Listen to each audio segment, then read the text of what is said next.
But the type of person I am, I'm like, yo, I'm fucking famous.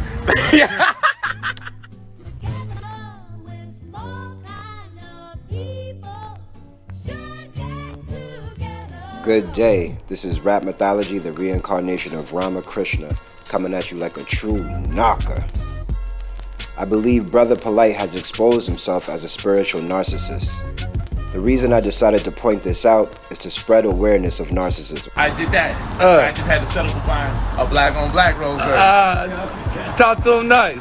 Talk to me nice. Yeah? Boom, look at this, you know? Rolls Royce Derbies, oh my God. Oh my God. Oh my God. Oh my God. Narcissism needs to be taken seriously by spiritual people because it comes with demonic attachments. I don't know if Polight is guilty of his recent molestation charges, but I do see the patterns of his behavior that have led me to this realization. The main reason why a narcissist is dangerous because they initially present themselves as the good guy, someone who can be trusted, someone who is godly. You know how you do something good for someone and you feel good about yourself after doing that good deed? A narcissist gets that same satisfaction from manipulating and controlling another person. This feeling of gratification is what feeds the demonic entity or energy parasite that is attached to a full-blown narcissist. Don't get it twisted though, every human has narcissistic traits in their personality that can even be considered healthy if these traits are used within the right circumstances. But the full-blown narcissist is consumed by chaos energy and is an agent of darkness. Back when we first seen Brother Polight on social media, we were all, including myself, captivated by his charisma, intelligence, and financial literacy. There were certain things that we ignored about Brother Polight because none of us at the time were aware of narcissistic behavior. The spiritual narcissists believe his or her way is the only way. During the earlier years of Polight, it was all about the debates. He debated Muslims, Jews, Christians, Israelites, spiritual teachers, anybody that was willing to argue with him, he debated. So a spiritual narcissist is someone who uses things like scriptures or spiritual concepts in a way to manipulate or control another person. And in true narcissist fashion, it's usually in an attempt to gain something for the narcissist. So it could be money, or it could be admiration. It could be any number of things. They could be putting other people down to build their own ego up. Narcissists are drawn to the spiritual community because, one, when you're in such a community, you feel like you should be able to let your guard down, and many people do. So you open yourself up and you become vulnerable in order to grow spiritually. And it's not a bad thing.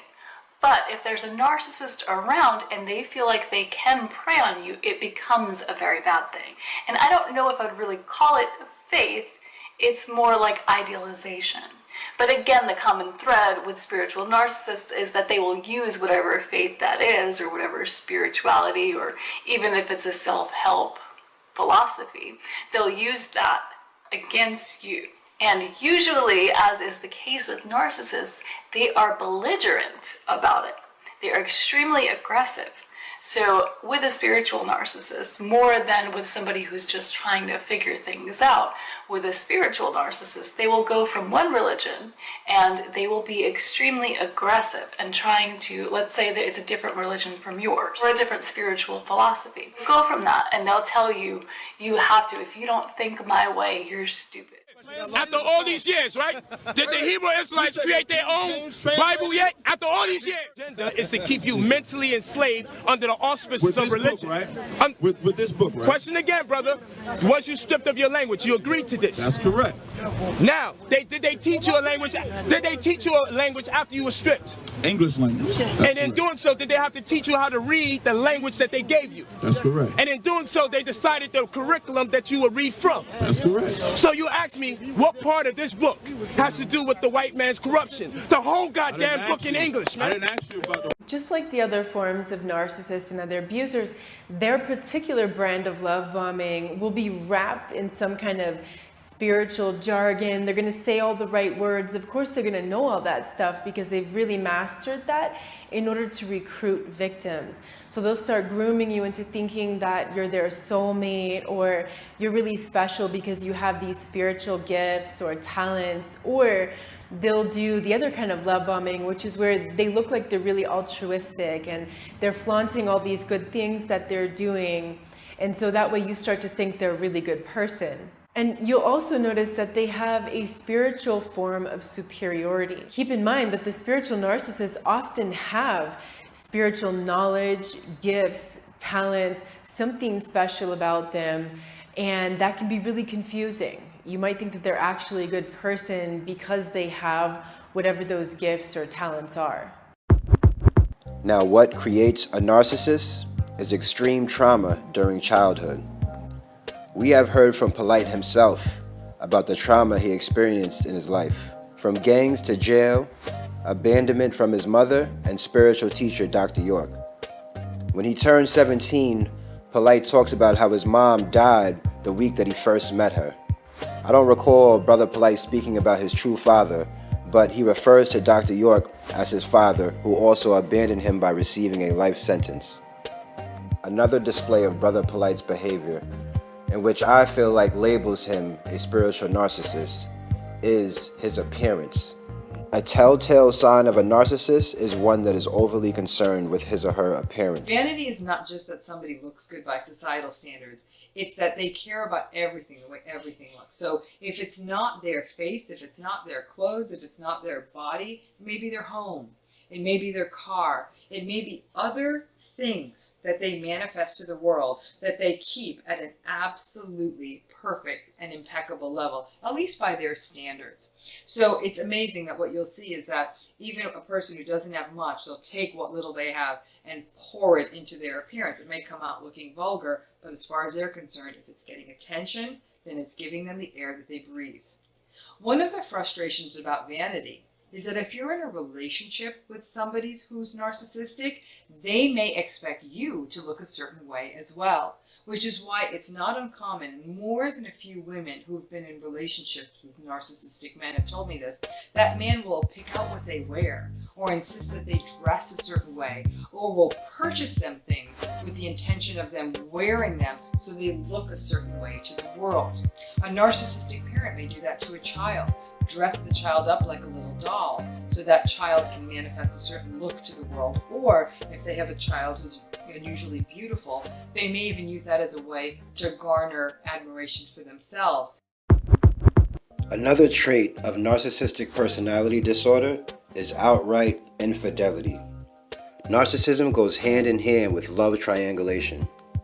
A narcissist is not capable of being faithful to his or her mate.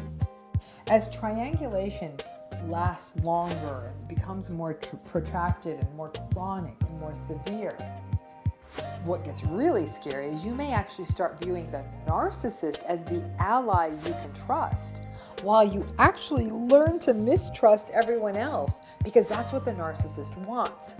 The narcissist is the one who holds the narrative and sells everyone in the family, in the workplace, wherever, the narrative that each person wants to hear, while turning everyone else in the story into an enemy. And in that way, we become bonded to that narcissist in the workplace, much like could have happened in a family of origin. Now, anyone who comes from a narcissistic family understands triangulation like in their cells, like they get it. This dynamic can get particularly pronounced in divorce or separation situations when the narcissistic parent may engage in alienation or in drawing other family members into gossip. I know your eyes have been open to the realness. You like, oh my God, this one's a narcissist, this one's a narcissist. Oh my God, Uncle Tommy's a narcissist. I didn't even know that this shit was going on. All right, but lastly, we will talk about narcissistic sexual abuse. And I'm paraphrasing from an article called The Stages of Narcissistic Sexual Abuse by Christine Hammond. A narcissist begins his or her abuse by grooming you. They will act out mildly abusive acts to see if you have strong boundaries be warned. Sometimes narcissists share your sexting photos with friends, further adding to humiliation. When you confront the narcissist, they minimize, deny, and blame you. In the beginning, the verbal comments are amazing, flattering. You are the person of their dreams. What Polight say? The black woman is God. But as soon as you begin to disagree with a sexual preference, you are accused of being manipulative or controlling. You are openly criticized. So these are just a few examples that I noticed about Brother Polight's condition. There are many facets to narcissism, but I want people to understand what spiritual narcissism looks like. Now, Brother Polight is highly intelligent, very well spoken, and has inspired me in the past to want better for myself. But I always had that gut feeling like, nah, he's not it. He's not the way. Something's not right here. I observed Polight at lectures and videos on YouTube during the early stages of my awakening. At the time, I didn't have no money to give him, or he would have probably got me too. After I went to a lecture, I spoke to him, and he contacted me directly. The same way he groomed everyone else that got scammed, he was running game on me too. To a certain extent, I feel like my poverty was my protection back then. Narcissism is the dominant force of hip-hop culture right now. It is crucial for us to recognize when chaos energy has taken over the mind and body of a human. Alright, but we're gonna leave it there. Make sure to like, comment, and subscribe. It's Rap Mythology, the reincarnation of Ramakrishna, kicking it like a true knocker. Peace.